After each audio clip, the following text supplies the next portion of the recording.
Diputada por el Distrito 8, mujer chilena, defensora de la justicia y la verdad, abogada y luchadora incansable por los derechos humanos. Es Carmen Hertz y este es su podcast, o mejor dicho, esta es su frecuencia. Bienvenidos a Frecuencia Hertz.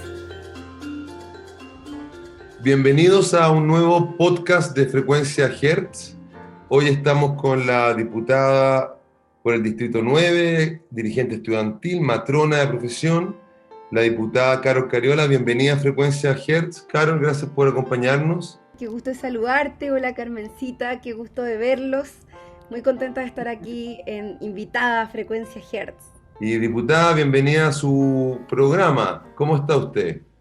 Hola, muy buenas tardes, buenos días también.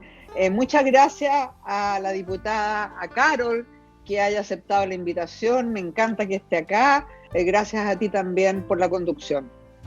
Mira, vamos a entrar al tiro en materia, ya que estamos acá con la diputada Carol Cariola y con la diputada Carmen Hertz. Les quería preguntar que, bueno, el Partido Comunista en su último congreso se declaró, entre otras cosas, como un partido feminista.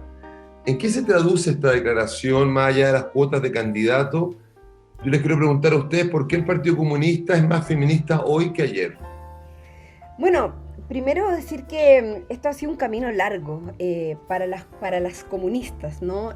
Para las mujeres en Chile, en el mundo, el poder abrir caminos a ciertas definiciones que van en la búsqueda de la conquista de derechos, de la igualdad de oportunidades en todos los espacios políticos, institucionales, y no institucionales también, que de alguna manera enfrentamos, ¿no? Yo creo que es una realidad que en nuestro país y en el mundo el sistema patriarcal ha sido lo imperante a lo largo de la historia.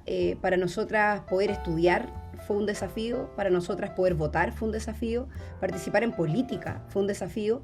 Y hoy día lo que estamos buscando y el movimiento feminista a lo largo del mundo y también por supuesto en nuestro país ha levantado una serie de demandas que también tiene que ver con estar en los espacios donde se toman las decisiones.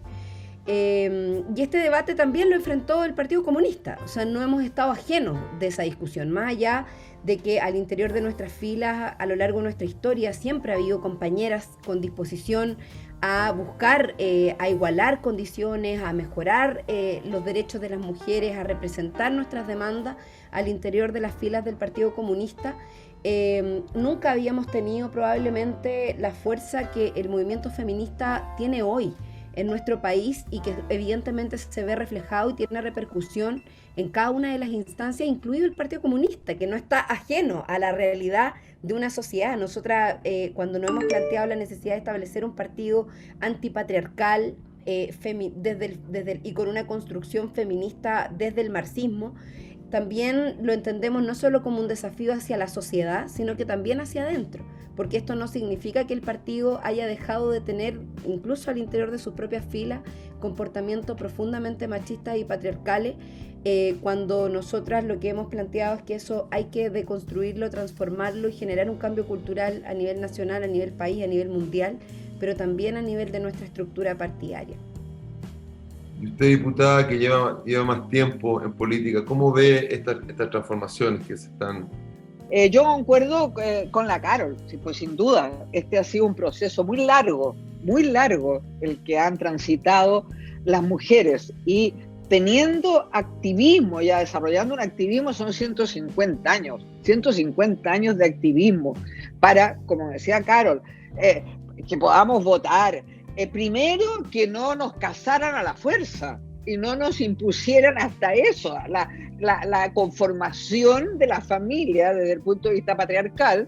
Sabemos cuál era: hombre, mujer, hijo, y hace 100 años no más, la elección de las parejas para las mujeres las hacía la familia en función de intereses fundamentalmente patrimoniales, por supuesto. Bueno, como digo, es un camino larguísimo, y que ha hoy día culminado, ¿no es cierto?, yo diría con un movimiento feminista a nivel mundial de una potencia extraordinaria. Aquí en Chile fue posible, ¿no es cierto?, movilizar cientos de miles de mujeres cuando se inicia la revuelta popular del 18 de octubre en los meses posteriores. y a nivel mundial, excepto a nivel mundial. El Me Too, en fin, todas las consignas que se han levantado.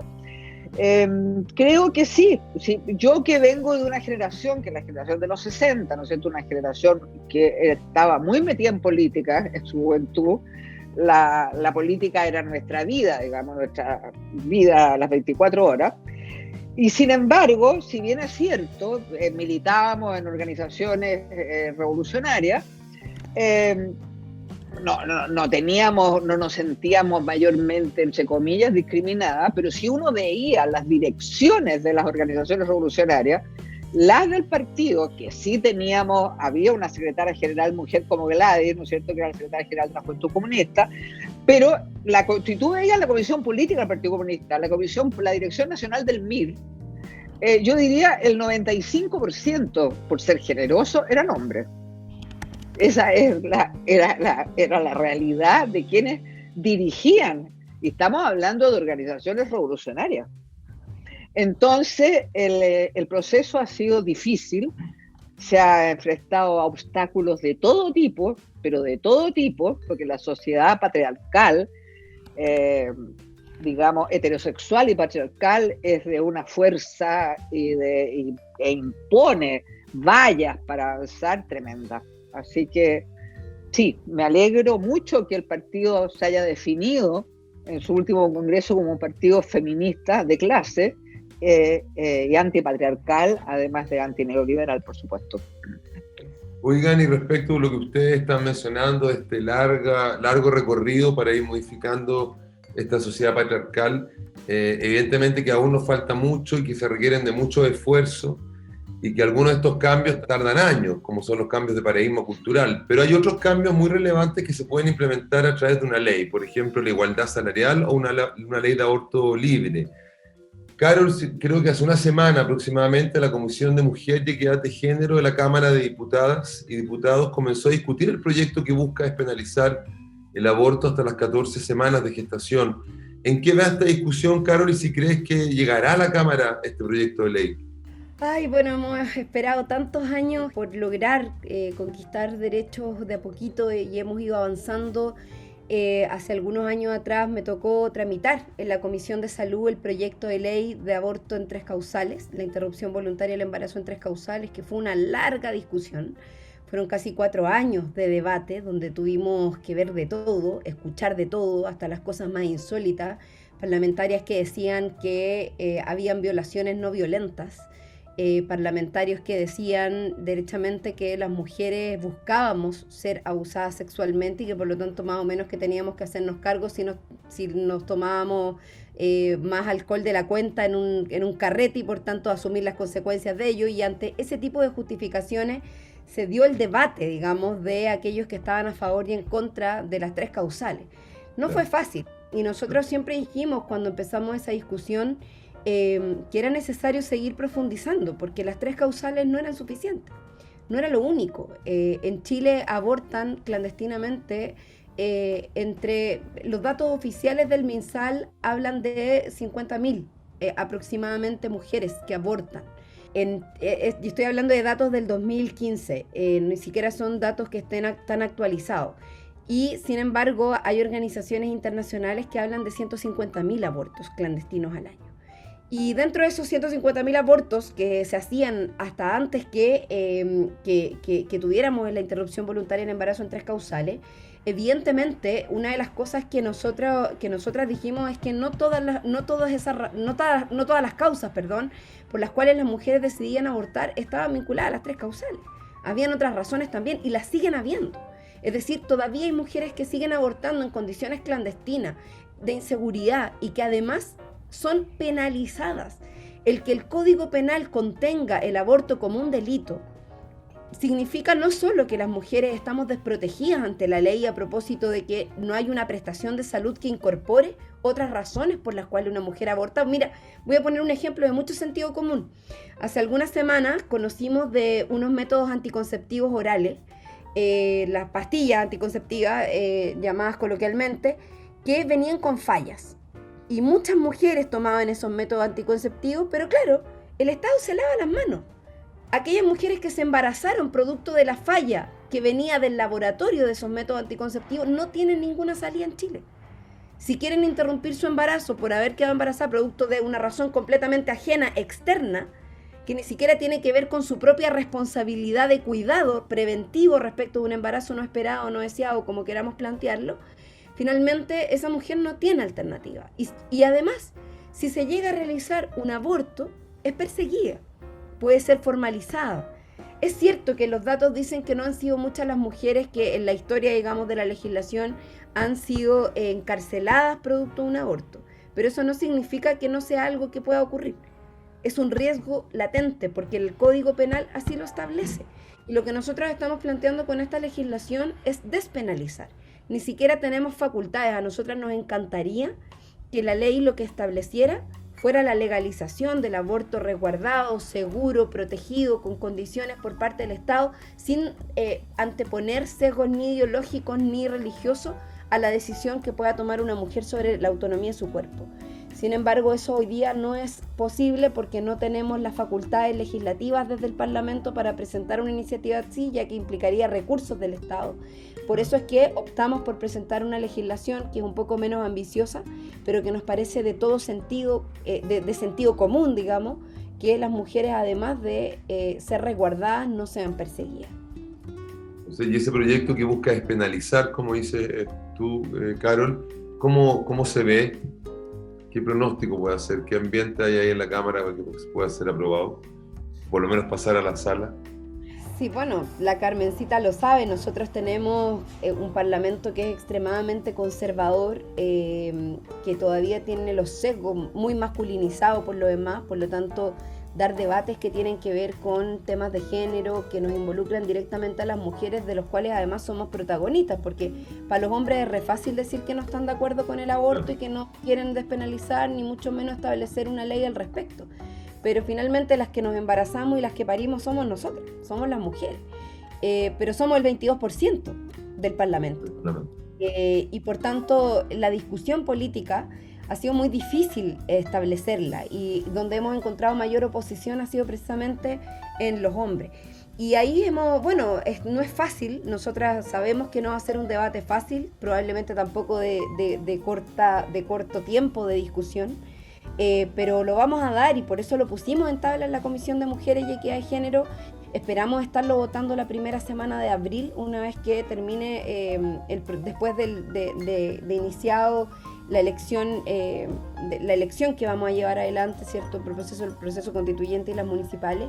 Y creo que es muy importante que esta discusión se dé con altura de miras, al menos ese ha sido el llamado que nosotros hacemos, y que haya personas que a lo mejor no están tan convencidos o convencidas, que se dejen convencer, que al menos escuchen los argumentos, que sean parte del debate. Esta discusión se dio en Argentina, se demoró muchos años, y finalmente un gobierno progresista como el del presidente Fernández logró poner una ley que ha permitido que esa marea verde que surgió del otro lado de la cordillera hoy día también tenga sus frutos, y lo que hace algunos años se esperaba fuera ley, hoy día es ley, a pesar de los pronósticos. Y mira, quería hacer un añadido.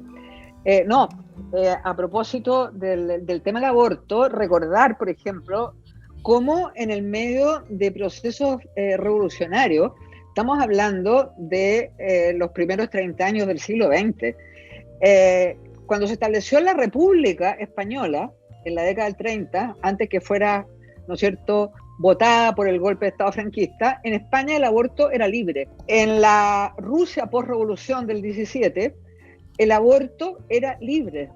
O sea, en esa época. Entonces, es muy impresionante cómo se retrocede de manera brutal, digamos, en un espacio como este. O sea, el retroceso a posiciones tremendamente cavernarias y agresivas y brutales contra las mujeres.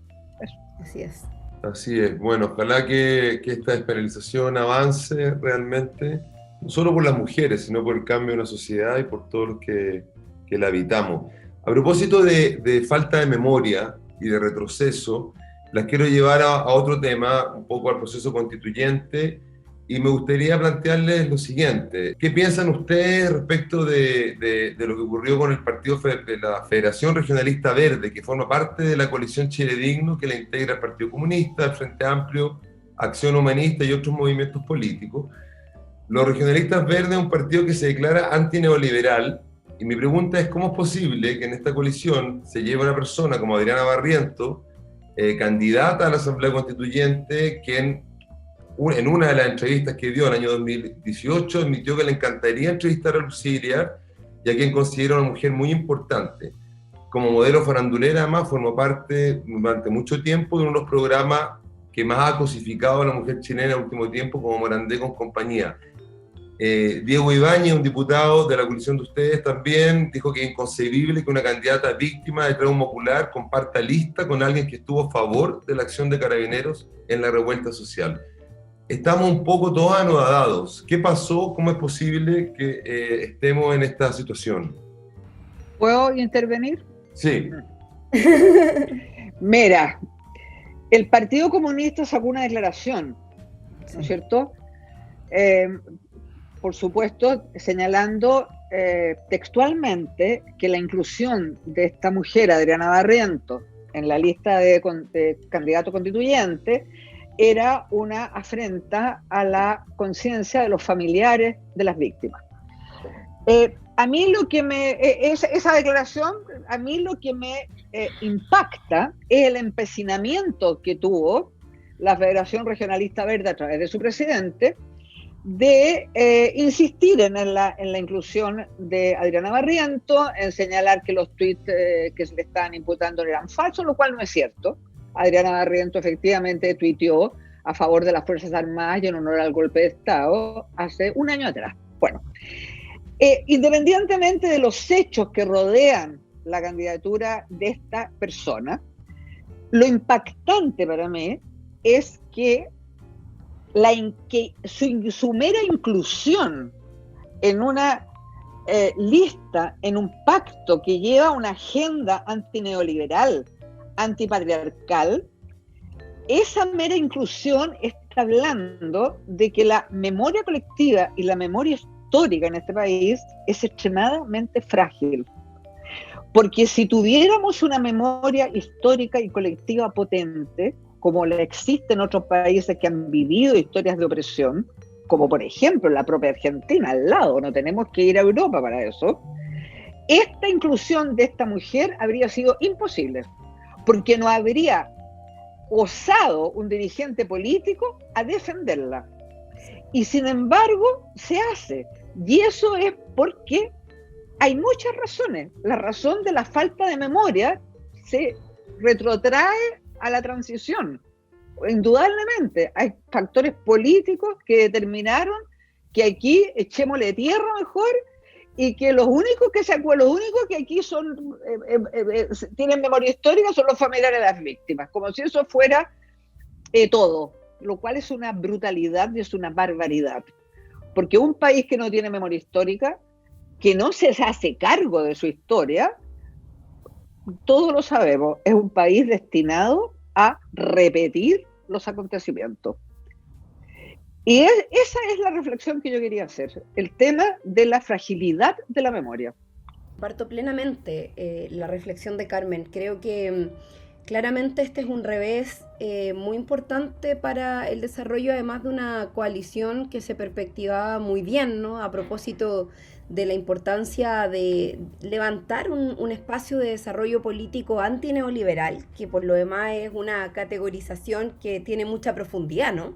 El neoliberalismo, recordemos que precisamente es una de las herencias más claras y patentes de la dictadura en vigencia, digo, a propósito de lo que significa el modelo económico vigente, las consecuencias de su constitución, que sustenta por lo demás esa ideología del odio, esa ideología de la desigualdad, esa ideología de la muerte, que finalmente fue la que llevó adelante todos los horrores de la dictadura militar y que lamentablemente todavía hay sectores políticos que siguen reivindicando. Y comparto plenamente lo que dice Carmen cuando plantea de que la memoria histórica es un elemento fundamental cuando se trata de hablar también de futuro. De lo contrario, no podemos pensar en el futuro si no somos capaces de reivindicar nuestra memoria, de establecer justicia también en aquellas situaciones que todavía están en impunidad. Dicho eso, evidentemente me parece que es una contradicción vital el que una coalición antineoliberal en su interior tenga una candidata negacionista. Antineoliberal a propósito de la profundidad además de lo que significa ese concepto, que no es solo establecer una mirada en función de derechos cortoplacistas, sino que se trata de ser una coalición que está dispuesta a romper con las ataduras concretas de lo que la dictadura militar dejó como modelo económico. Ese modelo económico que hasta el día de hoy nos tiene oprimidos en relación a un sistema privatizado de salud, de educación, de pensiones, etcétera. Entonces, ¿cómo podemos ser confiables? ¿Cómo podemos, y ahí es donde está el problema de fondo, de la contradicción vital que se provoca con esta situación al interior de la coalición?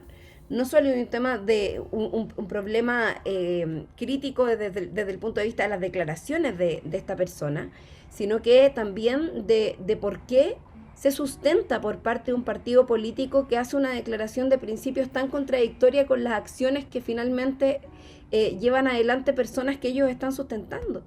O sea, es como si nosotros lleváramos en nuestra lista a una persona que niega a los detenidos desaparecidos en Chile. O sea, es una cosa, el negacionismo que hay detrás a propósito de las declaraciones de Adriana Barrientos, no solo en relación a la revuelta, ojo, porque tiene declaraciones bastante más antiguas, incluso alusivas a respaldar incluso a personajes vinculados a la tortura, a lo que ocurrió durante la dictadura militar, etcétera. Y a mí me parece que es muy importante que eso quede muy claro. O sea, acá, y ella lamentablemente se ha intentado victimizar por la vía de decir que nosotros la estamos vetando por su condición de mujer, de venir de la farándula o por la profesión que ejerce, y eso no es así, de ninguna manera. Al contrario, yo no tendría problema en que una persona representante de ese mundo, que venga a la televisión, hoy día tenemos parlamentarios y parlamentarias que han hecho muy bien su trabajo, que provienen también del espectáculo, del mundo de la televisión, del modelaje de áreas que probablemente sean quizás un poco más distantes a nuestra realidad, a nuestra cultura, a lo que nos ha tocado vivir a nosotros. Yo vengo de la dirigencia estudiantil, Carmen de la defensa de los derechos humanos, del activismo político y social, pero no por eso la vamos a cuestionar. El problema de fondo son sus declaraciones y es su negacionismo, que para mí por lo menos es una contradicción vital, fundamental, ideológica y profunda respecto de lo que supuestamente esta coalición, y digo supuestamente solo por la presencia de este tipo de situaciones, pretende construir y ofrecer al país. Yo creo que lamentablemente el Partido Regionalista Verde le hizo un tremendo daño a este proyecto político que pintaba tan bien, que se veía tan esperanzador, con esta decisión que me parece que es muy, muy negativa.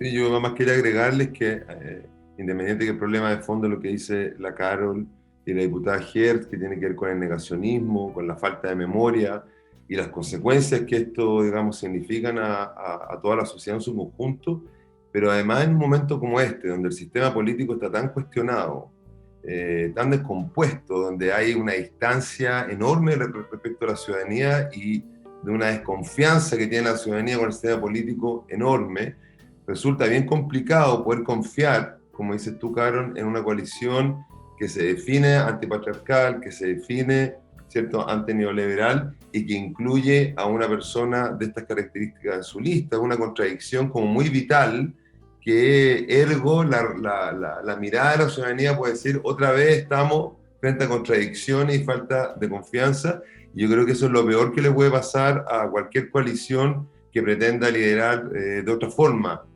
nuestro país. Ojalá esto pueda, hay tiempo todavía. Ojalá los regionalistas verdes recapaciten y tomen alguna medida al respecto. ¿Puedo hacer una pequeña precisión? Sí, Que me parece sí. importante, porque yo no quisiera que quedara la sensación de que producto de esta situación, que yo espero que, bueno, está muy difícil ya que se resuelva, espero que sea finalmente la ciudadanía quien resuelva en las urnas, pero espero que, o sea, yo por lo menos no me gustaría tirarle la cadena a lo que puede ser un proyecto extremadamente bueno, positivo, alternativo, de cambio en función del empañe que pueda hacer esta persona. Yo quiero poner el elemento de duda detrás de lo que pueda existir en torno a la instalación de este elemento dentro del debate político nacional.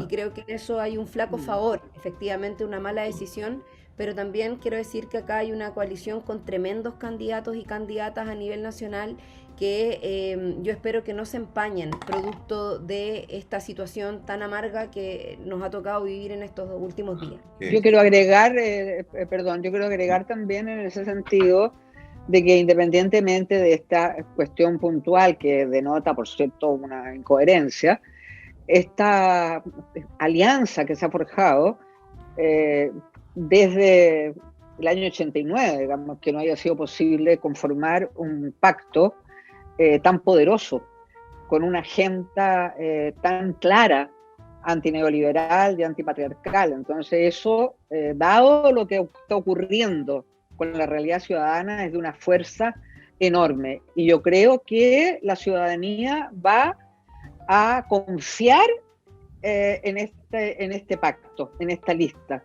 porque es una lista que lleva, como decía Carol, grandes personas, muy buenos candidatos, pero por sobre todo tiene una agenda central que recoge las demandas ciudadanas como no lo hace ninguna otra. Perfecto. Y ahora ya cerrando un poco y yendo a lo que es el proceso constituyente, que evidentemente genera unas expectativas enormes en la ciudadanía. Ojalá parte de estas expectativas se vean reflejadas en este proceso y en esta nueva constitución que se va a escribir. Yo he escuchado por ahí que, bueno, frente a todo lo que está pasando hay como una especie de ausencia de contenido. O sea, hay como, hoy día los atributos están en los candidatos, ya se inscribieron finalmente en la lista, están ya los candidatos inscritos. Nos queda muy poquito tiempo de aquí a abril, que es cuando son las elecciones, los constituyentes, y hay una sensación de ausencia de contenido en lo que va a venir. Yo les quiero preguntar a ustedes, yo sé que es como muy corto, muy rápido, pero más o menos si podemos empezar a instalar algunos contenidos, si cada uno de ustedes pudiese decir, a su juicio, las 3 reformas más importantes que debe tener nuestra Constitución, las 3 cosas como más relevantes que deben estar en la discusión a partir de abril próximo. Oye, yo quiero decir algo al respecto, que en la tercera hay como algo que se llama busca tu match con tu constituyente. Match constituyente. Yo lo hice. Fue la Carmen, así que creo que vamos a estar muy de acuerdo en los puntos. Sí. Mi match constituyente es Carmen Hertz, así que me siento muy orgullosa de eso porque estamos muy alineadas, compañeros. Las tenemos acá en match, entonces, en vivo. Nos tenemos en match en vivo. Mira, muy breve porque ya estamos terminando. Yo creo que lo central en la nueva constitución, en este nuevo pacto, o sea, este pacto social que se va a escribir, porque la constitución del 80 no es ningún pacto social, bueno, es fundamental la renacionalización del cobre y de los recursos naturales. Ese es el centro, a mi juicio, es central, porque ese es el corazón del modelo. El corazón del modelo ha sido que los recursos naturales no son de soberanía popular, porque con la legislación, ¿no es cierto?, de las concesiones mineras, hoy día tenemos que el cobre es básicamente explotado por transnacionales privadas y una parte solamente por Codelco. Bueno, eso es fundamental. Y lo otro, creo, es que nosotros tenemos que establecer constitucionalmente lo que se denomina, y que la mayoría de las constituciones decentes sí lo contemplan, lo que se denomina la intangibilidad del salario o del sueldo. ¿Y qué significa eso? Significa que el salario o sueldo o remuneración es sagrado tanto en el monto como en la oportunidad que se le entrega al trabajador. Y en Chile eso no se respeta, entre otras cosas, la peor de todas es la apropiación del salario que hacen la AFP, que le pegan un rapiñazo al salario de los trabajadores para un fondo de capitalización individual que todos sabemos que son fondos de inversiones empresariales. Y eso es básico, porque un pacto social tiene que estar sobre esta base. El salario se respeta, y eso le da legitimidad incluso a las autoridades, incluso a las élites. El salario no puede rapiñarse como se hace acá, por las FP, por las ISAPRE. Él cae, se paga con el salario, con el sueldo de quienes, o sea, ¿me entiendes tú? Hay que establecer eso, la intangibilidad de las remuneraciones, cuestión que la República Argentina la tiene, por decirte, yo siempre cito lo que tengamos más cerca. Bueno, eso es fundamental, a mi juicio, y por supuesto, derogar el sistema de pensiones. Al derogar el sistema de pensiones, eliminas, ¿no es cierto?, la rapiña principal que hay sobre el salario de los trabajadores. Y lo tercero, yo diría que es la posibilidad de revocación de las autoridades públicas a través de referéndum, o sea, a través de la soberanía popular, o sea, que haya nuestra Constitución sea no solo profundamente democrática, sino participativa, que es la concepción moderna de la democracia.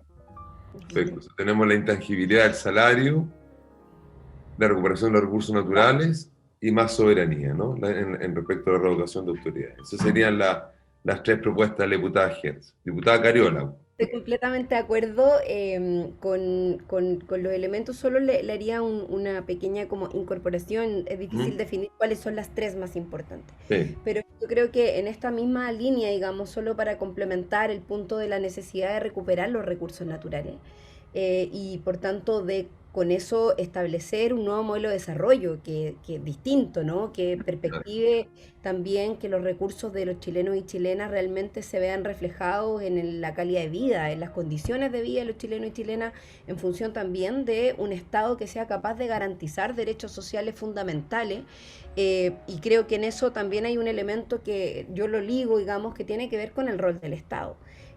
Yo creo que cambiar el rol del Estado también es un objetivo fundamental de este proceso. Yo creo que el Estado chileno, en su calidad de Estado subsidiario, no da garantías de precisamente tener un Estado al servicio de la comunidad, sino que más bien un Estado que observa que está al servicio del mercado. Y eso es parte también de la construcción del modelo de desarrollo neoliberal que ha generado todas las dificultades y las desigualdades que existen en el mundo. O sea, perdón, en nuestro país, y que las resienten fundamentalmente los más pobres. Y lo otro que quería como incorporar a los elementos es que yo creo que toda la Constitución, la nueva Constitución, y espero que la definición vital también que hicimos de que este proceso fuera paritario, incorpore una perspectiva de género a todo el desarrollo de las políticas públicas a nivel nacional. Creo que eso es un elemento clave que no solamente también nos permite desde el espacio constitucional, desde la Carta Magna, desde esta convención social que tiene que significar la nueva Constitución, se establezcan criterios de igualdad, de paridad, de igualdad de derechos y oportunidades en materia salarial. Yo comparto con Carmen ese elemento, creo que es muy importante el valor del trabajo, el reconocimiento del trabajo doméstico, el establecer constitucionalmente, el establecer la valorización del trabajo también en todas sus dimensiones, y por tanto el mejoramiento de los salarios y la igualdad salarial, que tú lo decías, Germán, delante, que yo tengo un proyecto hace muchos años, estamos tratando de que se pueda tramitar prontamente, porque la OIT tiene recomendaciones en torno a la igualdad salarial en relación al valor del trabajo, que en Chile ni siquiera ha sido incorporado a la ley. Entonces son elementos que tienen que mejorarse, que tienen que transformarse. Yo espero que la legislación y por tanto la Constitución como base de esta de alguna manera avancen en esa dirección. Y por supuesto que comparto plenamente, y hay un elemento que yo también creo, comparto lo de la soberanía popular. Creo que el ir conquistando derechos, darle un rol de nuevo al Estado, el abrir mejores momentos de formas de participación, son fundamentales para la recuperación de soberanía. Pero también hay un elemento que tiene que ver, que creo que es muy, muy de fondo, ¿no? Que tiene que ver con que la Constitución en Chile ponga en el centro al ser humano, a las personas, más que como núcleo de la sociedad, más que a la familia. Y no porque no crea en la familia, yo creo que la familia sin duda juega un rol en la sociedad. Pero ese argumento ha entregado muchas condiciones para que el patriarcado haga lo que hace con nosotras también. Y para que precisamente la constitución de derechos esté relativizada en relación a este espacio nuclear que finalmente permite justificar una serie de conductas en nuestra sociedad que por lo menos yo creo que hay que modificar y cambiar, incluido en eso la apropiación del valor del trabajo que ejercemos las mujeres cuando nos dedicamos, por ejemplo, al cuidado de los hijos, de los adultos mayores o de la casa. Lo pongo como un elemento a propósito de la necesidad de darle también esta mirada de género que debiera ser transversal y que yo espero que también se pueda perspectivar y reflejar en poner en el centro al ser humano, a las personas como centro de la sociedad y no a la familia como hoy, que es una mirada muy conservadora a partir también de lo que ha buscado esta Constitución. Perfecto, muy interesante toda la perspectiva de género, fin del Estado subsidiario, muchos contenidos que esperamos que estén en la discusión de este proceso constituyente que tiene tan ilusionado a una parte importante de nuestro país. Estamos cerrando, agradecemos, Carol, que nos haya acompañado en Frecuencia Hertz, mucha suerte, ya van a salir de vacaciones pronto, espero que descansen y vuelvan bien recargadas de pilas. Yo lo necesito, Carmen, necesito algunos días al menos de descanso. Eso, un poco de descanso. Diputada. Bueno, yo me despido, le agradezco a la Carol, a la compañera Carol, a la colega Carol, a la amiga Carol. Ya cuenta, Carmencita, que soy tu hija también. Ya, mi hija. Eso dicen en la cámara. Claro. A mi niña Carol, que una vez más, gracias. Y me despido con mucha alegría de quienes nos están escuchando y nos pueden hacer llegar sus reflexiones. Chao. Un abrazo, muchas gracias por la invitación. Gracias, Carol, gracias, diputada. Y así estamos terminando un nuevo podcast de Frecuencia Hertz. Diputada por el Distrito 8, mujer chilena, defensora de la justicia y la verdad, abogada y luchadora incansable por los derechos humanos. Es Carmen Hertz y este es su podcast, o mejor dicho, esta es su frecuencia. Bienvenidos a Frecuencia Hertz.